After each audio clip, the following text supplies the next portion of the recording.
बहुत बहुत स्वागत है दोस्तों आपका मेरे YouTube चैनल में।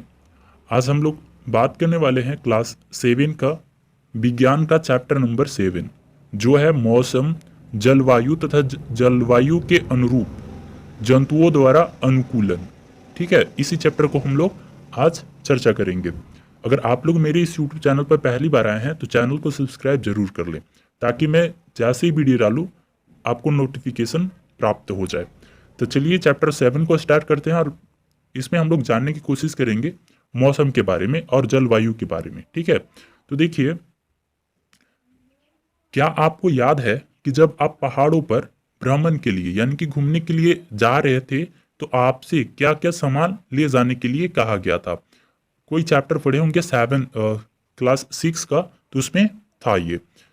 तो देखिए, अभी तो याद नहीं होगा, आगे चलते हैं। ठीक है, बहुत सारा सामान ले जाना होता है जब हम लोग घूमने जाते हैं। तो देखिए, तो आपसे क्या क्या सामान ले जाने के लिए कहा गया था? जोर नहीं डालिए, ठीक है, कोई बात नहीं, भूल गए तो। देखिए, जब आकाश में बादल होते हैं तो आपके माता पिता आपसे छाता ले जाने के लिए कहते हैं। ठीक है, जब आप ट्यूशन जाते हैं, स्कूल जाते हैं, तो क्या होता है, मम्मी पापा बोलते हैं कि छाता लेकर ही जाना। क्या आपने कभी अपने परिवार के बुजुर्गों, पारिवारिक समारोह जब होता है उससे पहले मौसम के बारे में चर्चा करते हुए सुना है? ये तो आम बात होता है, सभी के घरों में ऐसी चर्चाएं होती रहती हैं। आपने अवश्य ही खेल शुरू होने से पहले विशेषज्ञों को मौसम के बारे में चर्चा करते हुए सुना होगा। क्या आपने कभी सोचा है कि ऐसा क्यों होता है? मौसम का किसी खेल पर अत्यधिक प्रभाव पड़ता है। ठीक है, अगर बरसात हो रही है यानी कि क्रिकेट मैच चल रहा है, ठीक है, उसी बीच अगर वर्षा शुरू हो जाए तो क्रिकेट बंद करना पड़ जाता है। ठीक है, यही बोल रहा है कि प्रभाव पड़ता है किसी खेल पे। इसका हमारे जीवन पर भी अत्यधिक प्रभाव पड़ता है। हमारे जीवन में भी मौसम का जो है अत्यधिक प्रभाव पड़ता है। हमारे दैनिक क्रियाकलाप उस दिन के मौसम के पूर्वानुमान पर आधारित होता है, यानी कि पूर्वानुमान यानी कि पहले से पता होना। ठीक है, दूरदर्शन, रेडियो और दैनिक समाचारों में प्रतिदिन मौसम के बारे में जानकारी दी जाती है। ऐसा हर एक दिन होता है। लेकिन क्या आप जानते हैं कि वास्तव में मौसम है क्या? ये तो नहीं पता होगा आप लोगों को, या जानते होंगे तो थोड़ा बहुत जानते होंगे। तो इस अध्याय में हम मौसम और जलवायु के बारे में ही पढ़ेंगे। हम यह भी जानेंगे कि विभिन्न जीव किस प्रकार अपने आवास की जलवायु के लिए अनुकूलित होते हैं। तो चलिए, जो फर्स्ट इसमें जो टॉपिक पढ़ना है हमें वो है मौसम, जो है 7.1। तो चलिए पढ़ते हैं, हाँ, मौसम के बारे में जानते हैं।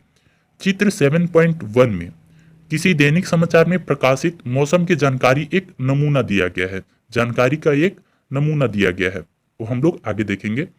हम देखते हैं कि दैनिक मौसम की रिपोर्ट में पिछले 24 घंटे का ताप, आर्द्रता, वर्षा, यदि वर्षा हुई हो उस दिन तो के बारे में जानकारी होती है। मौसम रिपोर्ट में अगले दिन के मौसम के बारे में पूर्वानुमान भी प्रकाशित किया जाता है, यानी कि पहले से अनुमान जो भी मौसम हो सकता है कल, आज के अगले दिन कल, उसका भी थोड़ा सा डिटेल दिया जाता है। तो देखिए 7.1 में क्या दिया गया है, यहाँ पे दिया है मौसम के बारे में। ये देखिए, यह है कि सुबह कोहरा रहेगा। जिस दिन का होगा उस दिन क्या है, सुबह कोहरा रहेगा, बाद में आसमान साफ हो जाएगा। शनिवार को अधिकतम तापमान 19.7 डिग्री सेल्सियस और न्यूनतम यानी कि सबसे कम तापमान जो है 3.6 डिग्री सेल्सियस दर्ज किया गया। रविवार को सूर्यास्त 5:45 पर और सोमवार को सूर्य उदय यानी कि सूर्य जो उगेगा 7:15 पर होगा। ये जो है 7.1 चित्र या समाचार पत्र से मौसम की रिपोर्ट का एक नमूना है। ठीक है, तो देखिए, बूझो को ये आश्चर्य हो रहा है कि ये रिपोर्ट कौन तैयार करता है। ठीक है, तो देखिए, मौसम का जो ये रिपोर्ट होता है कौन तैयार करता है? मौसम की रिपोर्ट भारत मौसम विज्ञान विभाग द्वारा तैयार की जाती है। किनके द्वारा तैयार की जाती है?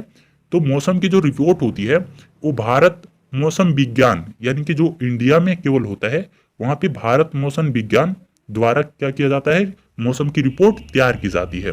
यह विभाग प्रतिदिन विभिन्न स्थानों से वहां के ताप, पवन वेग आदि पर आंकड़े एकत्रित करता है और मौसम के बारे में पूर्वानुमान लगाता है, यानी कि पहले ही बता देता है।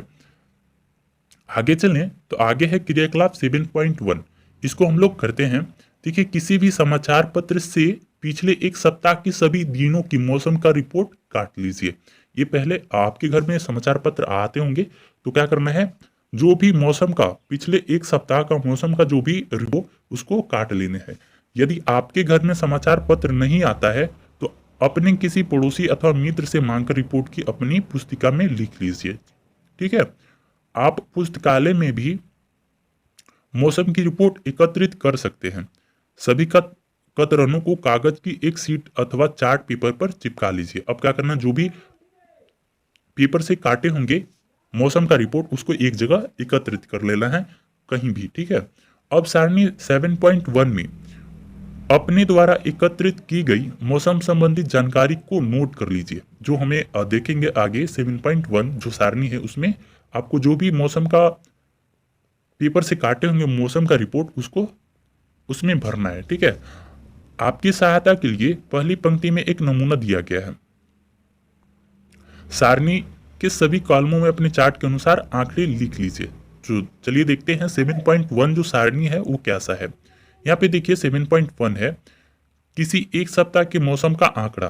ठीक है, यहाँ पे दिनांक है, यानी कि यहाँ पे डेट भराएगा, जो भी दिन होगा उस दिन का। यहाँ पे अधिकतम तापमान भरा है, जो भी हाईएस्ट तापमान होता है उसको भरेंगे। यहाँ पे न्यूनतम यानी कि सबसे कम जो तापमान होगा वो भरेंगे। आर्द्रता यहाँ भराएगा, यहाँ अधिकतम आर्द्रता, यहाँ वर्ष भराएगा कौन सा वर्ष के लिए है। ठीक है, यहाँ पे देखिए कि वर्षा को वर्ष मापी नामक यंत्र से मापा जाता है। जो भी वर्षा होती है किसी इलाके में तो वहाँ की वर्षा मापी नामक एक यंत्र होता है, उसी से वर्षा को मापा जाता है। यह मूल रूप से एक मापक सिलेंडर होता है जिसके ऊपर वर्षा जल को एकत्र करने के लिए एक कीप लगी होती है। ठीक है, मान चलिए ऐसा है तो यहाँ पे कीप लगी होती है। ठीक है, यहाँ पे ये जमा हो जाती है, इसी से क्या होता है, वर्षा को मापा जाता है।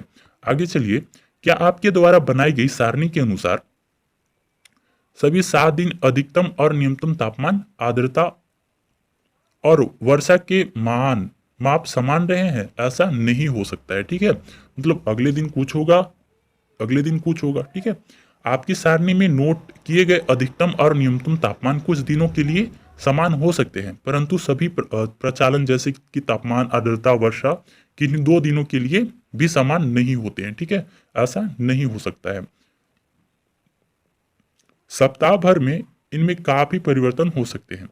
तो देखिए यहाँ पे दिया गया है कि किसी स्थान पर तापमान, आर्द्रता, वर्षा, वायु वेग आदि के संदर्भ में वायुमंडल के प्रतिदिन की परिस्थितियां उस स्थान की का क्या कहलाएगा, मौसम कहलाता है। ठीक है, एक बार फिर से, किसी स्थान पर तापमान, आर्द्रता, वर्षा, वायु वेग आदि के संदर्भ में वायुमंडल की प्रतिदिन की परिस्थितियां उस स्थान का मौसम कहलाता है।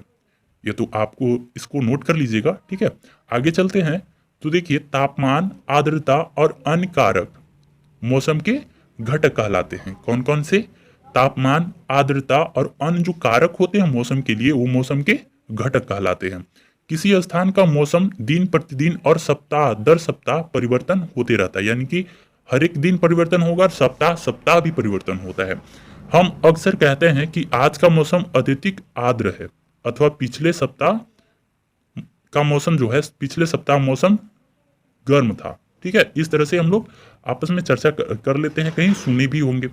मौसम एक अत्यंत जटिल परिघटना है, बहुत ज्यादा जटिल घटना है, जो परिघटना है ये होता है। यह क्षण भर में भी परिवर्तन हो सकता है। अभी कैसा है, अभी कुछ ही पलों में बदल भी सकता है। कभी कभी यह हो सकता है कि सुबह के समय धूप निकली हो लेकिन अचानक ही बादल आ जाए और तेज वर्षा होने लग जाए, अथवा तेज वर्षा अचानक से बंद हो जाए और चटक धूप निकल आए। ठीक है, ऐसा भी हो सकता है। आपको अवश्य अनेक ऐसे अनुभव हुए होंगे। ऐसे किसी अनुभव को याद करने का प्रयास कीजिए और अपने मित्रों को इसके बारे में बताइए। अगर आपको ऐसा अनुभव हुआ है तो कमेंट में यस जरूर टाइप कीजिएगा। चूंकि मौसम इतनी जटिल परिघटना है अतः इसका पूर्वानुमान लगाना आसान कार्य नहीं हो सकता है। तो देखिए बूझो और पहेली का एक यहाँ पे है कि मुझे आश्चर्य है कि मौसम इतनी तेजी से क्यों बदलता है।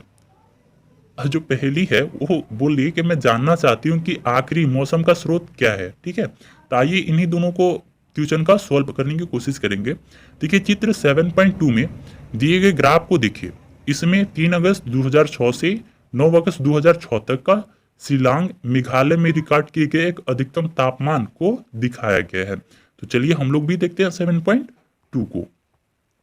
यहाँ पे देखिए 7.2 को, ये जो है 3 से 9 अगस्त 2006 में जो सामयिक समयावधि में अधिकतम तापमान दिया गया है, इसमें रिकॉर्ड किया गया है। अधिकतम तापमान क्या है? 26 डिग्री सेल्सियस। ठीक है, तो आइए हम लोग आगे चलते हैं। जैसा कि किसी भी मौसम का रिपोर्ट से साफ दिखता है कि अधिकतम और न्यूनतम तापमान को प्रतिदिन रिकॉर्ड किया जाता है।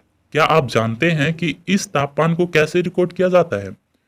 तो देखिए अध्याय 4 में आपने पढ़ा था कि इस कार्य के लिए विशेष तापमापी होते हैं। ठीक है, विशेष तापमापी होते हैं। हम लोग थर्मोमीटर के बारे में पढ़ा था, जिन्हें अधिकतम और न्यूनतम तापमापी भी कहते हैं। क्या आप अनुमान लगा सकते हैं कि दिन भर में किस समय तापमान अधिकतम और किस समय न्यूनतम होता होगा? अगर आपको पता है तो सही बात है, नहीं तो हम लोग अभी जानेंगे। देखिए दिन का अधिकतम तापमान सामान्यतः अपराह्न में अर्थात दोपहर के बाद होता है, यानी कि 12 बजे जाता है जब, तब अधिकतम तापमान होता है दिन का। जबकि न्यूनतम तापमान सामान्यतः भोर में होता है। जो भोर हम लोग होता है ना, जब भोर उस समय होता है।